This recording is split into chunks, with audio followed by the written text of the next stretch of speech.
அனைவருக்கும் வணக்கம். இன்னைக்கு சென்னையில் பரப்புரை பண்ண போகிறேன்னு விஜய் வண்டி எடுத்துகிட்டு கிளம்பியிருக்காரு. போன இடத்துல பரப்புரையெல்லாம் ரத்து பண்ணிட்டாருங்க. எங்கேயுமே பேசலை, மைக்கை பிடிச்சி பேசவே இல்லை. சாரி A4 சீட்டை வாசிக்கலை. அவர் எங்கே பேசியிருக்காரு? அந்த A4 சீட்டை எடுத்து வாசிக்கிட்டு தானே இருக்கார். ஆகவே A4 சீட்டு வாசிக்கிற நிகழ்ச்சியை ரத்து பண்ணிட்டு தாவேகா தலைவர் விஜய் வீட்டை நோக்கி கிளம்பிட்டார். புரசைவாக்கம்னு ஒரு ஏரியா இருக்குங்க.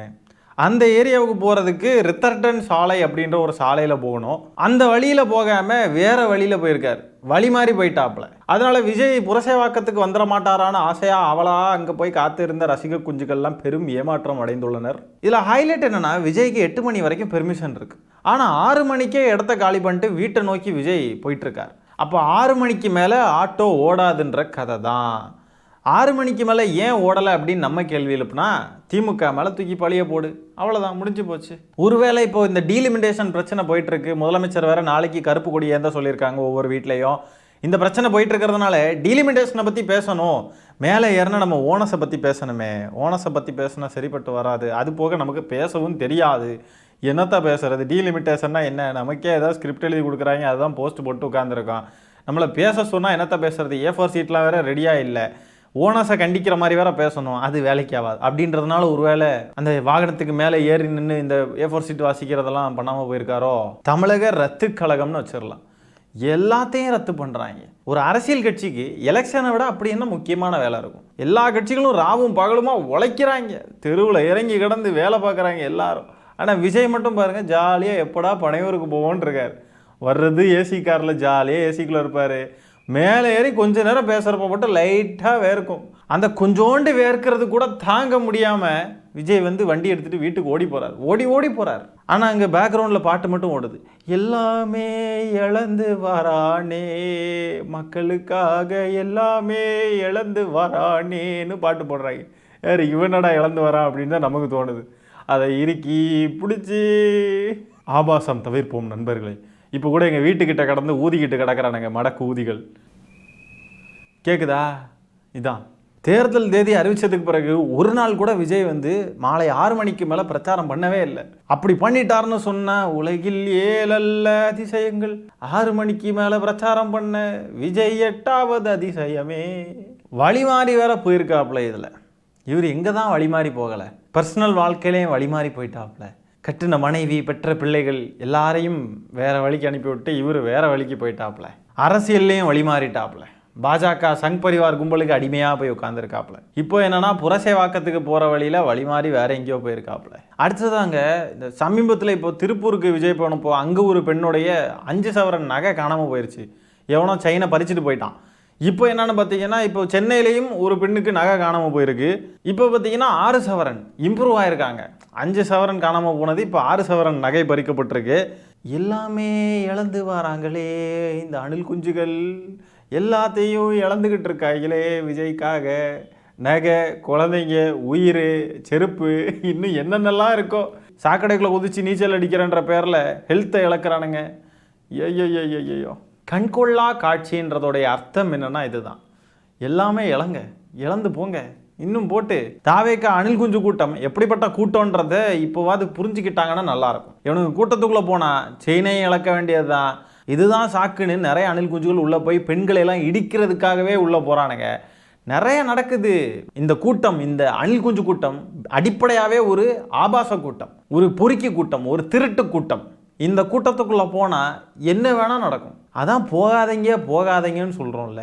கேட்டால் தானே இளங்க எல்லாமே இழந்து வரீங்களேன்னு பாட்டு பாடிட்டு நாங்கள் ஜாலியாக ஃபன் பண்ணிட்டு போகிறோம் உங்களை வச்சு. அடுத்ததான் இங்கே பாருங்கள், புஷி ஆனந்த் ரோட்டில் ஓடிட்டு இருக்காரு. கேட்டால் க்ரௌடை கிளியர் பண்ணுறாராம். அவர் ஒரு கேண்டிடேட், டி நகருடைய வேட்பாளர் அவர் தான். ஆனால் அவர் இறங்கி ரோட்டை கிளியர் பண்ணுறாராம். அங்கே என்னத்தை கிளியர் பண்ண வேண்டியது இருக்குன்றது ஒன்றும் புரியல. எனக்கு தெரிஞ்சு என்னென்னா, அவரும் சேர்ந்து ஓடுனாக்க அந்த இடத்துல கூட்டமே இல்லை.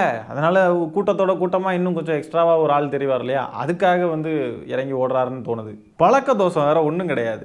எங்கே போனாலும் விஜய் எங்கே போனாலும் காருக்கு முன்னாடி ஓடுவார். அப்படியே புஷி ஆனந்துக்கு பசிச்சுது அப்படின்னு சொன்னால் விஜயோடைய ஃபோட்டோவை கொண்டு போய் மூஞ்சி முன்னாடி காட்டினா போதும், அதை பார்த்தாருனாவே அவருக்கு வயிறு நிரம்பிடும். ஒரு ரூம் ஃபுல்லாக விஜய் ஃபோட்டோவே ஒட்டி வச்சுருந்தா புஷி ஆனந்த் வாழ்க்கை ஃபுல்லாக சாப்பிடவே வேணாம். இந்த அணில் குஞ்சுகள் விஜய் ஏன் 6 மணிக்கு மேலே ஓட்ட மாட்டேங்கிறார் வண்டியை அப்படின்னு சொல்லிட்டு அதுக்கு ஒரு பதில் சொல்கிறானுங்க. என்னன்னு கேட்டிங்கன்னா, கரூரில் நைட் டைம் நின்னதுனால தான் அந்த மாதிரி ஆச்சு. திமுக ஏதாவது சதி பண்ணிடும், நைட் டைம் வந்து ஏதாவது பண்ணுறீங்க, அதனால தான் நாங்கள் வந்து சேஃப்டியை கருத்தில் கொண்டு விஜய் அண்ணன் ஸ்பீடாக போயிடுறாரு அப்படின்றானுங்க. அவனுங்க பாயிண்ட் ஆஃப் வியூவில் இருந்தே கேட்குறேன். இப்போ திமுக ஏதாவது சதி பண்ணும் அப்படின்லாம் சொல்கிறானுங்க இல்லையா?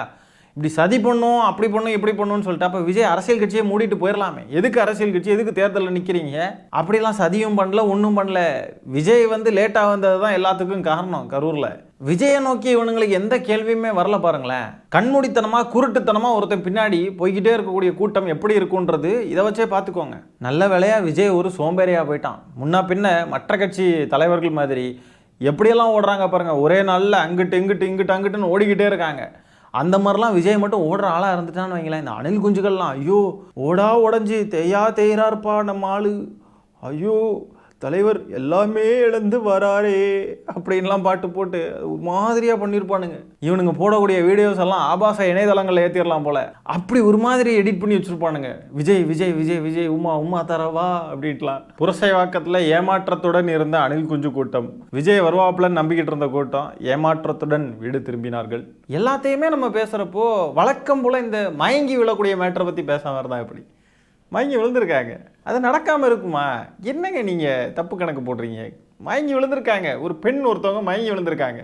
ரெண்டு பேருக்கு தான் போட்டியே. ஒன்று நகையை பறி கொடுக்குறவங்க, இன்னொன்று மயங்கி விழுறவங்க. யார் அதிகம்னு பார்த்தா இப்போ மேட்ச் டை ஆயிடுச்சு.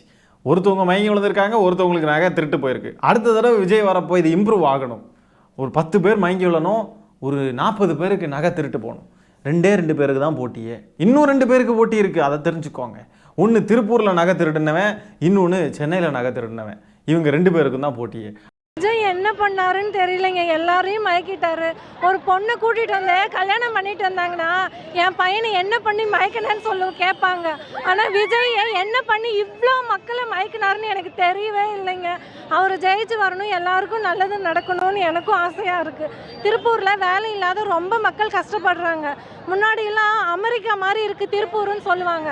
இப்போ ரொம்ப மோசமாகிருச்சு திருப்பூர் பனியன் கம்பெனியோட நிலைமை. அதை மீண்டும் எங்களுக்கு கம்பெனியை திருப்பி கொண்டு வந்து எங்களுக்கு தளபதி தரணும்னு அவர்கிட்ட கேட்டுக்கிறேங்க. சரிங்க. விஜய் என்ன பண்ணி எங்கள் எல்லாரையும் மயக்கடாருன்னு எங்களுக்கே தெரியலைங்க அப்படின்றாங்க இந்த அம்மா.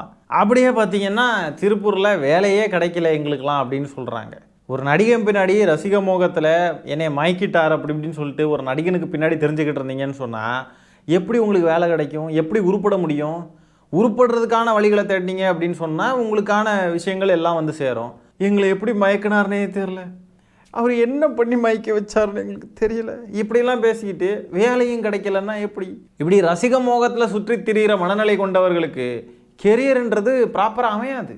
அமைஞ்சாலும் நீங்களே அதை விட்டுருவீங்க. எத்தனை அணில் குஞ்சுகளை பார்க்குறோம், வேலையை விட்டுட்டு விஜயை பார்க்க வரேன்னு வரானுங்க. பேங்க்கில் ஒருத்தன் வேலை பார்க்குறான், அவன் என்னன்னா மொத்தமாக கிழிச்சு எரிஞ்சிக்கிட்டு எல்லாத்தையும் ஐடி கார்டெலாம் உடச்சி எறிகிறான். அப்படியே எரிஞ்சிட்டு டிவிக்கில் போய் சேர போகிறேன், தேர்தலுக்காக வேலை பார்க்க போகிறேன்னு வரான்.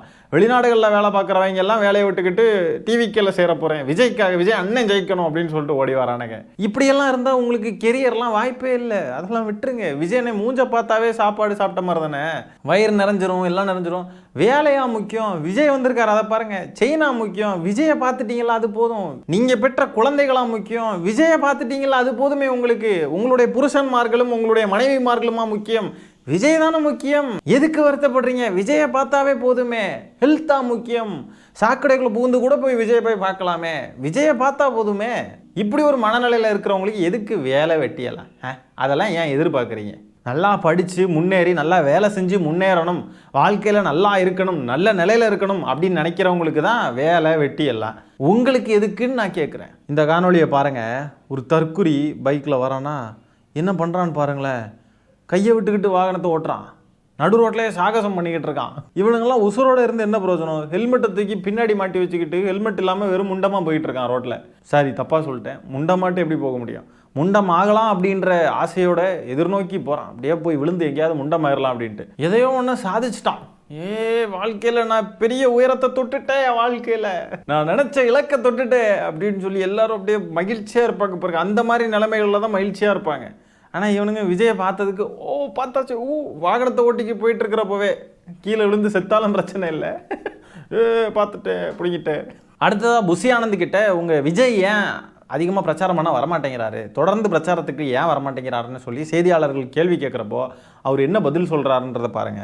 தலைவர் ஏன் தொடர்ந்து பிரச்சாரம் பண்ண மறுக்கிறாரு? ஏன் தொடர்ந்து பிரச்சாரம் பண்ண மாட்டாரு? அனுமதி கொடுத்தா பிரச்சாரம் பண்ணின்னு தாங்க இருக்கிறோம். நீங்களாவே ஏதாவது ஒரு நாள்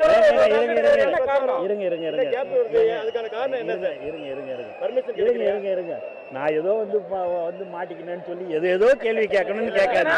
கேட்ட கேள்விக்கு பதில் வருதா பாருங்களேன். நான் ஏதோ வந்து மாட்டிக்கிட்டேன்னு என்னெல்லாம் வச்சு சரிங்க அப்படின்ட்டு அழுதுட்டு ஓடுறாரு. இவர் எவ்வளோ பரவாயில்லண்ணா, விஜயை கம்பேர் பண்ணுறப்ப அட்லீஸ்ட் வந்து எதையாவது பேசிட்டாவது போகிறாரு, அந்த தைரியத்தை பாராட்டலாம். இந்த மாதிரி கேள்விகளை எதிர்கொள்ள திராணியும் துணிச்சலும் இல்லாததுனால தான் விஜய் ப்ரெஸ்ஸை சந்திக்கிறதே கிடையாது. சந்திச்சாருன்னா மொத்தமாக அம்பலப்பட்டு போயிடுவாப்புல.